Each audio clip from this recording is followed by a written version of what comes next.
और 22वें Commonwealth games में भारतीय खिलाड़ियों का करिश्मा बरकरार है। 7वें दिन भी ये नजर आया। तो 7वें दिन भारत ने 2 ऐतिहासिक मुकाबलों में मेडल हासिल किए। भारत के लॉन्ग जंपर मुरली श्रीशंकर ने भारत को ट्रैक एंड फील्ड के लॉन्ग जंप इवेंट में सिल्वर मेडल दिलाया। फाइनल में 8.08 मीटर के बेस्ट जंप के साथ सिल्वर मेडल अपने नाम किया। वो कॉमनवेल्थ खेलों के लॉन्ग जंप इवेंट में मेडल जीतने वाले पहले भारतीय पुरुष खिलाड़ी। वहीं देर शाम भारत के ही सुधीर ने कॉमनवेल्थ गेम्स की पैरा पावर लिफ्टिंग इवेंट के पुरुष हेवीवेट फाइनल में नए रिकॉर्ड के साथ गोल्ड मेडल जीतकर इतिहास रच दिया।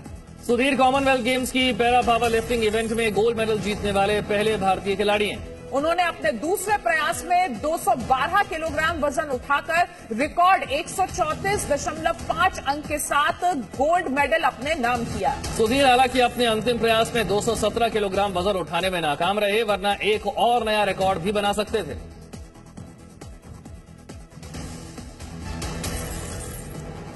पुरुष हॉकी में भारतीय टीम ने पूल बी के आखिरी मुकाबले में वेल्स को 4-1 से हराकर सेमीफाइनल में अपनी जगह बना ली है। भारत की तरफ से हरमनप्रीत सिंह ने हैट्रिक लगाई। इसके साथ ही भारतीय टीम लगातार चौथी बार कॉमनवेल्थ गेम्स के सेमीफाइनल में पहुंची।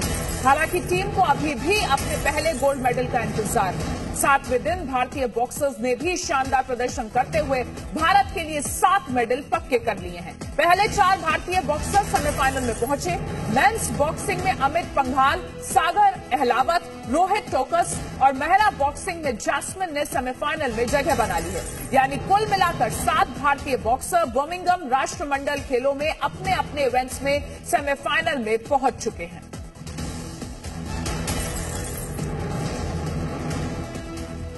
तो भारत के लॉन्ग जंपर मुरली श्रीशंकर ने भारत को ट्रैक एंड फील्ड के लॉन्ग जंप इवेंट में ऐतिहासिक छलांग लगाते हुए सिल्वर मेडल दिला दिया।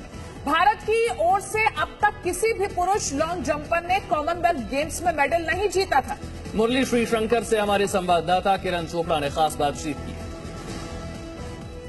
एथलेटिक्स में एक ऐतिहासिक मेडल आपने लिया है। पहले तो ये बताइए क्या अलग हुआ है भारतीय एथलेटिक्स में, ये जो हम मेडल्स का ये सिलसिला देख रहे हैं। एक्चुअली जब नीरज भाई ने पिछले साल टोक्यो में गोल्ड जीता और अभी हम 7 अगस्त में इसका फर्स्ट एनिवर्सरी भी मना रहे हैं, तो उसके बाद बहुत चेंज हुआ है इंडियन एथलेटिक्स में। अगर आप अभी देखें तो अब हमारे जूनियर्स भी बहुत अच्छा कर रहे हैं वर्ल्ड जूनियर चैंपियनशिप्स में, और हमारे इस बार जंप्स में भी डोमेस्टिक सेशन में भी अच्छे परफॉर्मेंस आ रहे हैं। जैवलिन थ्रोज भी अच्छे कर रहे हैं, स्टीपल चेस में भी बढ़िया कर रहे हैं। सभी इवेंट्स अच्छा परफॉर्मेंस आ रहा है। तो नीरज भैया के वो ओलंपिक में जो परफॉर्मेंस था, जो हमारे लिए सबके लिए बहुत ऐसे मोटिवेशन था कि हमको भी ऐसा महसूस होने लगा कि हम कर पाएंगे ग्लोबल स्टेज में, हम भी कर पाएंगे। नीरज भैया की वजह से हमको जो एक एहसास मिला कि हमारे अच्छे परफॉर्मेंस तो ग्लोबल स्टेज में भी आ सकता है, अगर हम अच्छी तरह से मेहनत करें और अच्छे एक्सपोजर मिल जाए। तो नीरज भैया ने एक ऐसे बहुत बड़ा रेवोल्यूशन किया है इंडियन एथलेटिक्स में कि हमारे सब परफॉर्मेंस बहुत अच्छे आ रहे हैं।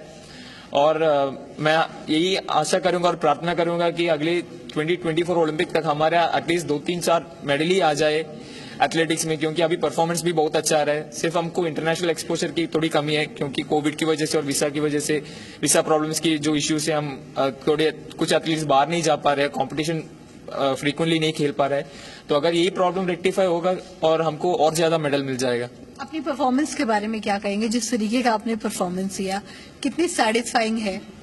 एक्चुअली मैं अपने क्वालिफाइंग राउंड के परफॉर्मेंस से ज्यादा सेटिस्फाइंग, क्योंकि मैं बोर्ड के पीछे से 805 मारा है और उस दिन बहुत अच्छा गया। और आज मेरा रिदम में बहुत प्रॉब्लम हो गया था। पहले 3-4 राउंड में मेरा रिदम बहुत खराब रहा था और टेक्निक प्रॉपर्ली एग्जीक्यूट नहीं कर पा रहा था। 4th जंप में एक अच्छा जंप मिला, वो थोड़े छोटा फाउल हो गया।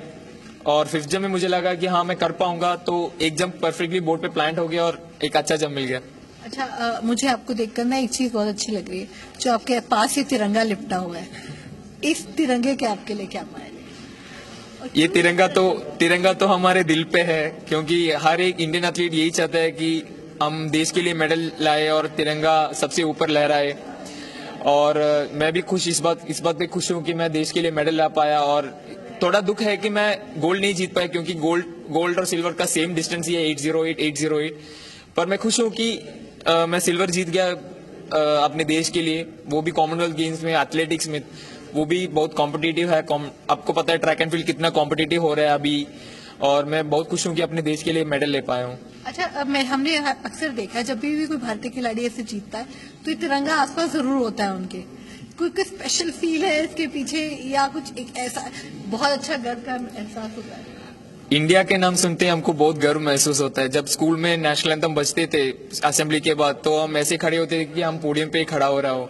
तो 15 साल मतलब तिरंगा लपेटते तिरंगा उस समय नहीं लिपटा नहीं थे, पर हमको पता था कि जब नेशनल एंथम बजते हैं असेंबली के बाद, तो स्कूल में जब हम असेंबली में खड़े हैं तो मैं यही सोचता हूँ कि हाँ, एक दिन मैं भी देश के लिए मेडल लाऊंगा और पोडियम पे खड़ा होकर तिरंगा लिपटा के देश के लिए राष्ट्रगान बजवाऊंगा। और आज थोड़े मार्जिन से आज नहीं हो पाया, पर एक छोटी सी शुरुआत ही है, और मेहनत करना है और देश के लिए मेडल लाना है और देश का राष्ट्रगान बजवाना है। थैंक यू सो मच हमसे बातचीत के लिए। Many congratulation. Kiran Chopra, Zee Media, Birmingham.